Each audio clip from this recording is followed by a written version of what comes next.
একটা বডি চোরাবালিতে ঢুকে গেছে। প্রথমে ছিল টাকনু পর্যন্ত, যখন টাকনু পর্যন্ত ছিল তখন সে নড়াচড়া করার চেষ্টা করেছে।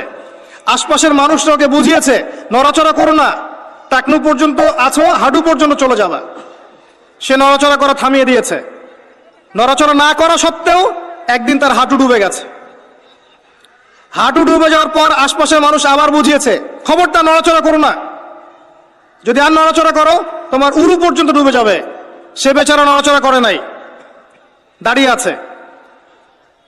নড়াচড়া না করা সত্ত্বেও একদিন তার থাই পর্যন্ত ডুবে গেছে। এভাবে আস্তে আস্তে কোমর, তারপর আস্তে আস্তে বুক, আস্তে আস্তে গলা। আমার কাছে এখন মনে হয় যে গলাটুকু যে বাকি আছে এইটুকু খুব কষ্ট করে উঠতে চেষ্টা করছে। কিছু মানুষ এই গলা সহ বডিটাকে বের করার চেষ্টা করছে, আর আশপাশের ওই মানুষগুলো এখনো বলে যাচ্ছে নড়াচড়া করো না, নড়াচড়া করো না, নড়াচড়া করলে তোমার এই গলাটুকু ডুবে যাবে। এই গলাটুকু একদিন ডুবে যাবে, এমনিতেই ডুবে যাবে।